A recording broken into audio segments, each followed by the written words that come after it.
एक गर्मी जो अभी किराना में और मुजफ्फरनगर में कुछ जगह दिखाई दे रही है ना, ये सब शांत हो जाएगी इसके बाद। क्योंकि गर्मी कैसे शांत होगी, ये तो मैं मई और जून में भी इसको बहुत शिमला बना देता हूं। तो गर्म मिजाज का तो है ही, क्या इलाज कर लोगे योगी जी? मुझे तो लगता है आपको सर्दी लग गई सर पे, यहीं से ठंड घुसती है ना। आप योगी जी, मैं आपका बुरा नहीं चाहता, आपका स्वास्थ्य बिगड़ जाएगा। कंबल ओढ़ लो, सर्दी हो रही, कंबल ओढ़ के गोरखपुर जाके लौट जाओ।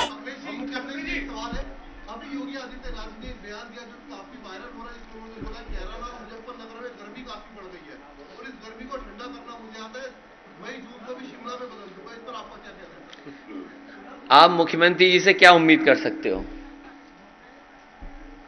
मुख्यमंत्री जी ये बताएं कि बिजली का बिल सस्ता होगा कि नहीं होगा। और मुख्यमंत्री जी की भाषा ये पहले दिन में नहीं सुन रहा हूं, पहले दिन की ये बात नहीं है जिस तरीके से वो बात कर रहे हैं। और मैं तो कहूंगा कि इलेक्शन कमीशन इस बात की नोटिस ले कि एक मुख्यमंत्री की भाषा ही नहीं हो सकती। और जहां तक गर्मी का सवाल है, जिस दिन गर्मी खत्म हो जाएगी उस दिन हम लोग मर जाएंगे। जितने भी हम लोग बैठे हैं, अगर गर्म खून हमारे अंदर नहीं बहे तो हम जिंदा क्या रहेंगे। लेकिन जहां तक सवाल मुख्यमंत्री जी का है, उनका एफिडेविट देखिए, कितनी धाराएं उनके ऊपर थी। भारतीय जनता पार्टी सोच रही है कि गलती तो नहीं कर दी उन्हें मुख्यमंत्री बना करके। तो ये जो मुख्यमंत्री जी के अंदर गर्मी आ रही है, वो इसलिए गर्मी आ रही है कि ये टिकट जगह जगह मांग रहे थे, इनकी मनपसंद टिकट उन्हें नहीं मिली, उन्हें वापस उन्हें घर भेज दिया गया है। प्रधानमंत्री जी ने इन्हें पैदल पैदल चलाया। जो पैदल पैदल चल रहे हैं और बेदल हैं, कभी मुख्यमंत्री से पूछेगा उनका दल कौन सा है, क्या वो भारतीय जनता पार्टी के सदस्य हैं? और भारतीय जनता पार्टी ने तय किया है कि जिस तरीके से इन्हें पैदल पैदल चलाया, आने वाले समय में इनको कुछ मिलने वाला नहीं है, इसलिए इनकी भाषा बदल गई है। और जब से गठबंधन के लोग और गठबंधन के लोगों को समर्थन मिला है, इनके चेहरे पर तोते उड़ गए।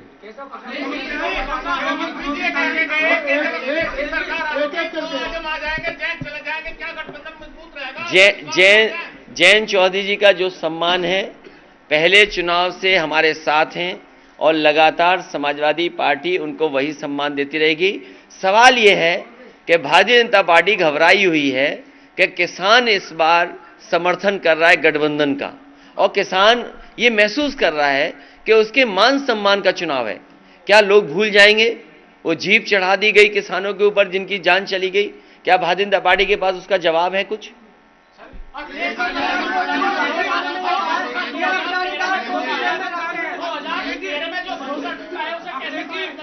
इसीलिए मैंने कहा ये चुनाव भाईचारा बनाम भारतीय जनता पार्टी है।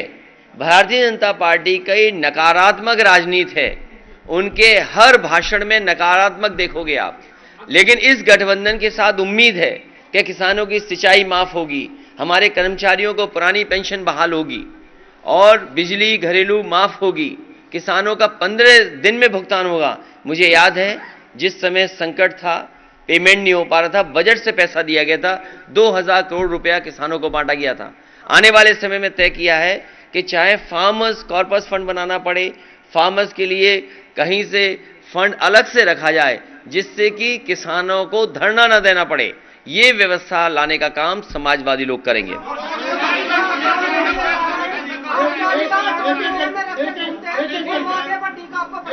कौन कह रहा? अरे तुम लगा दो टीका, कौन कह रहा है? मैं तो कहूंगा केशव प्रसाद जी आए, हमें जीत का टीका लगा दें आके।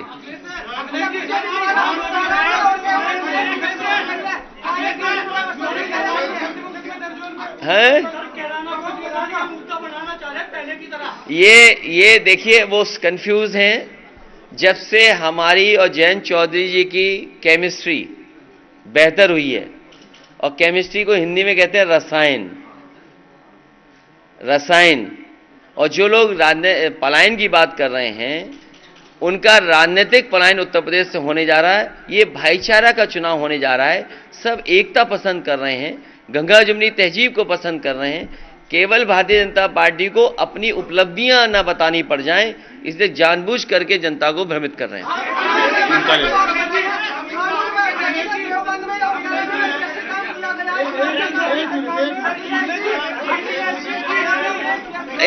इनका सवाल फिर मैं आपका ले पूछिए। जी जी जी जी मेरा प्रश्न ये है कि sir sports is a major connecting force in western UP with youth. अभी तक अलायंस ने सर स्पोर्ट्स को लेकर अपनी कोई पॉलिसी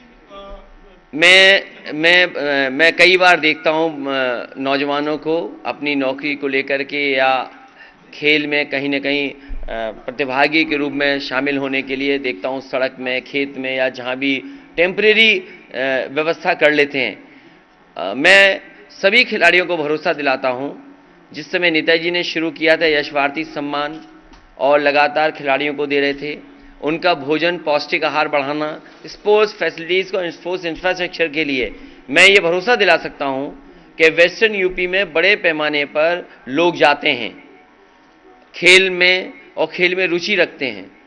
आने वाले समय में अगर हमें ब्लॉक स्तर से नीचे भी जाना पड़ा दौड़ने के लिए और सुविधाएं देने के लिए, स्पोर्ट्स इंफ्रास्ट्रक्चर बनाने के लिए, तो समाजवादी पार्टी विचार करेगी। मैं आपको उदाहरण दे सकता हूं, बागपत में सुखिंदर तोमर अर्जुन अवार्डी प्लेयर थे। एक बार उन्होंने कहा कि उनके गांव में बहुत से बड़े खिलाड़ी हैं, वो चाहते हैं कि एक स्टेडियम बन जाए। उसी समय सरकार ने फैसला लिया, आप पता करिए, वहाँ पर स्पोर्ट्स को लेकर के और खासकर कुश्ती को लेकर के एक अच्छा इंफ्रास्ट्रक्चर तैयार कर दिया है। आने वाले समय में वेस्टर्न यूपी में स्पोर्ट्स इंफ्रास्ट्रक्चर के लिए अच्छा काम होगा और प्रायोरिटी पे काम करके समाजवादी पार्टी दिखाएगी।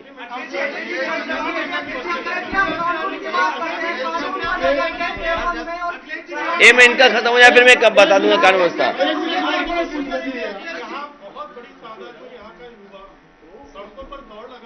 जिसमें दुर्घटना में कभी होती है, उसके साथ उसके घुटनों में भी प्रॉब्लम आती है सड़कों पर दौड़ने में। मेरा ये आपसे प्रश्न है कि जैसे आपने साइकिल ट्रैक पूरा बनाया था सर पहले, क्या समाजवादी रनिंग ट्रैक गाँव में देंगे? अगर मैं ठीक है, मैं पत्रकार साथी का सुझाव है, क्योंकि मैं मैनिफेस्टो में ये चीज़ लाना चाहता था, लेकिन क्योंकि आप शामली में सवाल पूछ रहे हो, क्योंकि बच्चों के पास बहुत अच्छे शूज़ नहीं होते हैं और क्योंकि वो बहुत ज़्यादा रनिंग करते हैं, उनके पास कोई एडवाइस करने के लिए, सलाह देने के लिए भी कोई ऐसा एक्सपर्ट नहीं होता है, तो वो जो प्रयास करके अपने ही से सीखते हैं। मैं भरोसा दिला सकता हूँ कि गांव स्तर पे भी अगर हमें रनिंग ट्रैक देना पड़ा, लेकिन उसमें ज़मीन की थोड़ा सा मदद, सहयोग अगर ग्राम वाले करेंगे तो बहुत ज़्यादा पैसा खर्च नहीं होगा। अगर अच्छे रनिंग ट्रैक उपलब्ध करा दें गाँव स्तर पर तो कराने का काम करेंगे।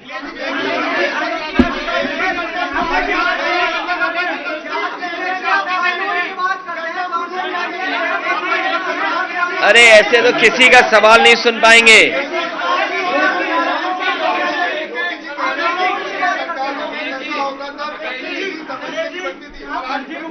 क्या चीज? जोगी जी कह रहे हैं कि पिछली सरकारों में दंगाइयों को साथ देते थे, तमंचे की फैक्ट्री बनती थी और डेवलपमेंट के नाम पे बता रहे हैं कि डिफेंस कॉरिडोर बनाया है और दोबारा जेवर एयरपोर्ट की बात की। सर अब तमाम देखिए फैक्ट्री पकड़ी जा रही है हथियारों की अभी भी, और ये पहले कहते थे पहले अखिलेश जी के राज में। अरे मैं आपको बताऊं, फैक्ट्री नहीं, न जाने कितनी शराब पकड़ी जा रही है। अभी रायबरेली में कितने लोग जान चली गई, और जितना भी शराब का ये गैर कानूनी काम हो रहा है सब भारतीय जनता पार्टी के लोग शामिल हैं, सब भारतीय जनता पार्टी के लोग शामिल हैं। और आप पत्रकार साथियों सब जानते होंगे कौन कौन इसमें शामिल है।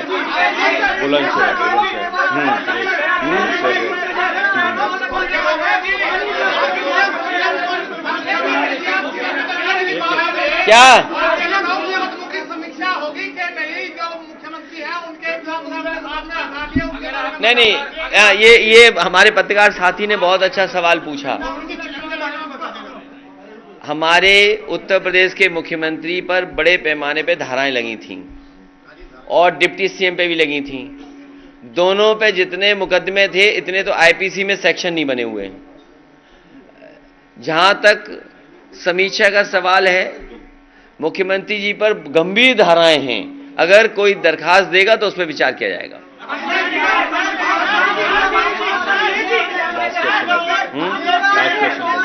अब आप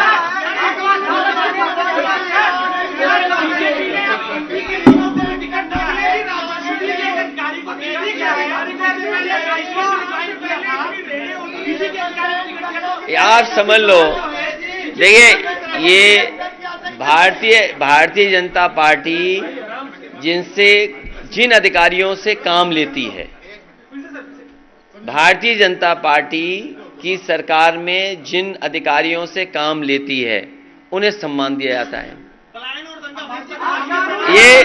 ये जो हमारी दोनों की केमिस्ट्री है, इससे अनर्ग बातें कर रहे हैं वो।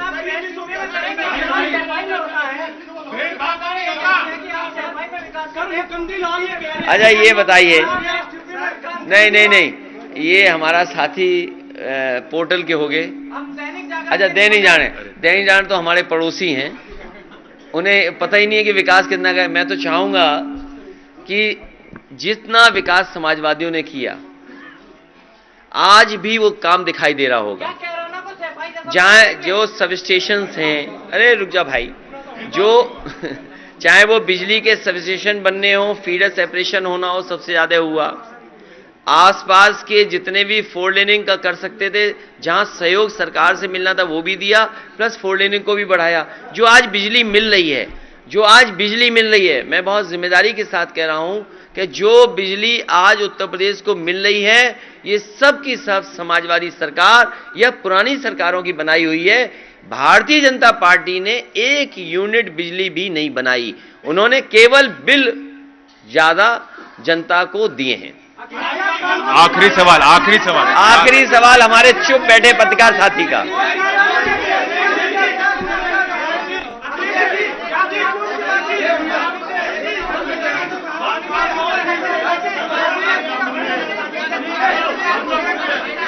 एक मिनट उनका ले लें। उनका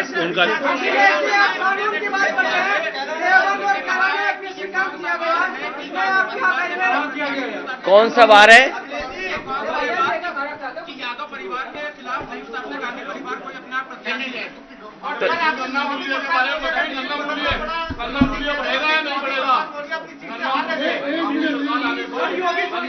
अच्छा गन्ना को क्यों नहीं बढ़ाएंगे? गन्ना को क्यों नहीं किसानों को खुशहाल बनाएंगे? किसानों को खुशहाल बनाने के लिए, लगातार उनकी मदद करने के लिए, आर्थिक रूप से मदद करने के लिए गन्ने की कीमत बढ़ेगी। और जब भी समाजवादी आए होंगे तो गन्ने की कीमत बढ़ी होगी।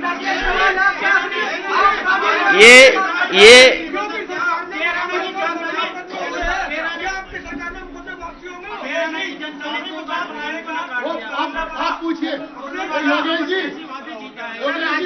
देखिए, ये यहां से उत्तराखंड कितनी दूर है? उत्तराखंड कितना दूर है यहां से? 80 किलोमीटर। जो लोग ये बात कर रहे हैं, कम से कम उन्हें ये सोचना चाहिए, उत्तराखंड में 1000 से ज्यादा गांव खाली हैं। 1000 गांव खाली हैं। बाकायदा बीजेपी की सरकार ने कमीशन बनाया, आयोग बनाया जानकारी करने के लिए कि आखिरकार गांव क्यों खाली हो गए। क्या भारतीय जनता पार्टी के नेता, उनकी 5 साल सरकार रही, 1000 गांव खाली हैं, लाखों लोग वहां से पलायन कर गए। क्या उसकी जिम्मेदारी भारतीय जनता पार्टी लेगी?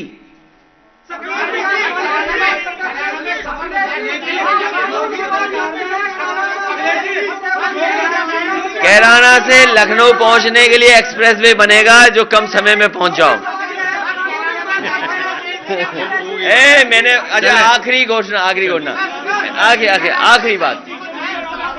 बात फिर हम लोग जा रहे हैं।